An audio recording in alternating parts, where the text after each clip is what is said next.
Hey people, what's up and welcome to another live video. So tonight we have another Q&A and tonight's question is, my goal is weight loss, but why am I gaining weight on my new program? So this is an awesome question and something that is actually more common than we think. So there is this phenomenon that can sometimes happen where you switch up your diet and you start your exercise training program, etc. And the goal is weight loss. So you pick a weight loss plan with allegedly a weight loss exercise program and you start engaging in the program. But then what happens is each time you start weighing in, you find that the scale seems to be creeping up. And you're like, well, hold on a minute. I'm eating less calories and I'm now working out. How the fuck am I now gaining weight? Whereas before I was at least able to even maybe maintain my weight. What's going on here? Now, in my experience, it tends to be one of two things, and they're both quite intimately related. And ultimately, it will come down to your body's ability to deal with stress. So everything that we sort of have going on in our lives, whether internal or external to us, is a form of stress. So another way to say it is any change in our inner or outer environment is a form of stress. So with that in mind, we have to realize that what dictates our ability to stay healthy and manipulate our body in any way that we choose, as in weight loss or muscle gain and improved performance and so on, it will essentially come down to our ability to overcome or adapt to the stresses that we're exposing ourselves to.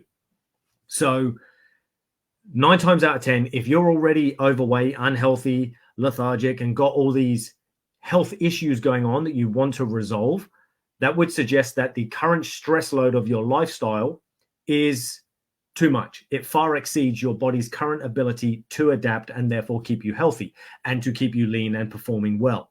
So what's happening essentially is you're on this decline where your health is actually regressing due to the fact that your body cannot overcome the level of stress that's going on in your body. Now, it's important that we realize that any change in our inner or outer environment is stress. And it's not just things like, oh, my partner pissed me off, or I had a bad day at work, or this dickhead on the road cut me up, Like there are those types of stresses, of course, but it's everything. It could be too much food. It could be not enough food. It could be a hot day when you didn't drink enough water. It could be overhydrating. It could be overtraining, undertraining, not getting enough sleep, and so on. Like there are lots of different things, along with all the usual ones that we think of, like work deadlines, boss down your neck, partner nagging at you, and so on. So there's all those things, but everything is a potential stressor. Now, that doesn't make all those things bad. What determines whether they're good or bad, as I just mentioned, is our body's ability to adapt to them and essentially handle them. If our body has the adaptive capacity, we can actually get stronger and thrive as a result of these stresses. But if we don't have the capacity, as I mentioned, we end up actually regressing in our health. So what happens when we come along and go, okay, well, actually, I'm now going to get onto a healthy regime and I'm going to reduce my calories and I'm going to start an exercise training program, is what we actually do is introduce another form of stress.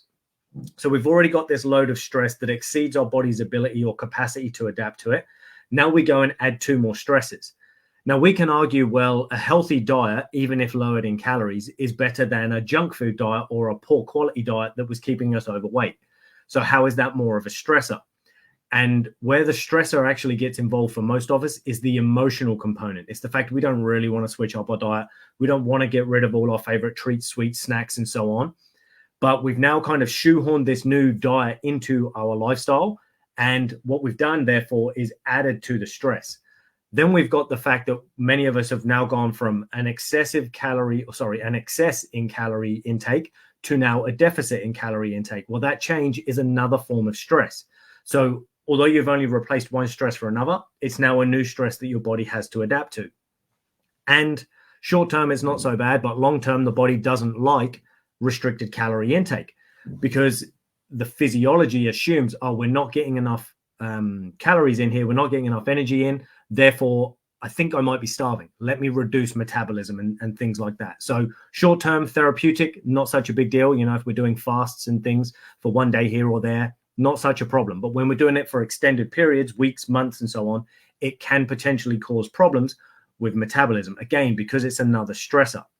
Then we've got the fact that we've added in exercise. So we've most likely gone from a relatively sedentary lifestyle to now an active one. And it may just be an exercise program that you're doing 2, 3, 5 times a week. Who knows? Depends what the program is that you're doing. You didn't actually give me any details on that, did you? No. So with the assumption that, well, now we've increased our physical activity, that is another form of stress. So essentially what we've done is increased our stress load and therefore reduced our body's capacity to adapt to the stress. We already had an inability, and now we've just potentially made that worse. So sometimes we need to be less aggressive in our approach and in our start with these things. We might only tweak a couple of things rather than overhaul all of our diet, overhaul our entire movement-based lifestyle and so on. But the other thing to consider is also, as well as this potential for stress, there is also a likelihood that for a long period of time you have been overfed but undernourished. So with that, essentially, yes, you've got a calorie excess that's made you gain weight, but in terms of your actual tissues that make you function, your organs, your musculoskeletal system, etc., all of the vital tissues that you hold in the body, those are actually malnourished and maybe not of the quality or integrity that they could or should have been because of this poor diet that you were on prior. So now you come along and introduce healthy food, and the body kind of goes, fuck me, it's about time. Like, this is exactly what I've been needing. So what often happens for a period of up to, say, around 8 weeks for some people is the body will go into a healing and a repair phase. So what happens is the body actually starts to build lean mass and build higher quality tissues. It starts to rebuild anything that's made of poor integrity and that lacks integrity and so on. Anything that was a potential threat to the system, the body goes and takes this time to rebuild. And as it's rebuilding, it's possible that we can gain some weight. Part of that is the lean mass, but it's also because where you're in this deficit prior to starting this new diet, your body is in what we call a fight or flight response or a sympathetic state. So the autonomic nervous system, which is the one that basically dictates how your body functions involuntarily. So all of your organ function, your breath, your blinking, eyes dilating, and so on. The one that controls our hormonal responses and so on, that part of the nervous system has been active for an extended period of time. You're in a stressed state. Now, when we're in a stressed state, the body preferentially burns sugar, not fat. So what we often need with this healing and repair phase that the body goes into is over time, that shift begins to take place where we move from that sympathetic state or that fight or flight state, and we move into what we call a parasympathetic state, which is actually repair and regeneration. So it's the opposite side of the autonomic nervous system. So as we shift into that and the body starts to rebuild and repair, yes, we can gain some weight. But then what tends to happen over time, as I say, potentially up to 8 weeks for some people, what will then happen is the body can then begin to preferentially burn sugar because it's no longer in a fight or flight response where the preferential energy source is blood glucose and so on. So instead, it can now begin to prioritize the burning of fat because now the body isn't so stressed. It's not stuck in that fight or flight response. So now the actual fat burning that you were looking for can begin to take place. So essentially what's happening is quite often we have to heal ourselves before we can reveal ourselves. So it doesn't mean, oh my God, stop the plan. This just clearly isn't working. What it means is stick with it, give it enough time, because what's likely happening in the background, particularly if you've been unhealthy for a while or overweight for an extended period, sometimes the body needs to heal enough first before it can give up the resources and allow you to actually start burning fat. Because one of the other things that we have to realize as well, often when we're eating a poor diet and so on, we don't prioritize things like hydration and so on. And the burning of fat can only take place in the presence of oxygen. Well, many of us have poor breathing and we're very poorly hydrated, which means the availability of oxygen within the system to burn off fat is also very limited. So as we move into this new lifestyle where we're now getting better foods and we're now training better and so on, and therefore breathing differently and often bringing in more oxygen and so on, and hopefully hydrating yourself with high quality water, what can then happen on top of this shift from one side of the nervous system to the other is you're providing the oxygen that's needed for your body to now burn the fat. So that's a long way of me saying basically don't give up on your plan. It's probably absolutely fine and working as it should. It's just your physiology, your body needs to catch up with what it is you're trying to do, because it's probably been an extended period of time where you've been maybe neglecting your health and your diet and your exercise and so on. So I would give it at least 6 weeks, maybe even 8 weeks. Most people, it doesn't take that long, if I'm honest. Normally within 3 to 4 weeks, you will see the turn. But of course, we are all uniquely individual, biochemically and physiologically.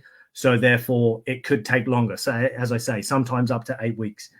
If you get to that point of 8 weeks and it still seems to be going in the other direction, you might want to reach out to a coach, myself or somebody else, to get some more specific information regarding you, your lifestyle, what's going on. It's like, you know, I've been doing this for 8 weeks now, something's not going on. And then that professional can hopefully take enough details based on your current lifestyle and your medical history and so on, and determine, oh, well, it's because of this thing. Let's switch this up and do this, this, and this, or at least point you in the direction of somebody that would be able to help you.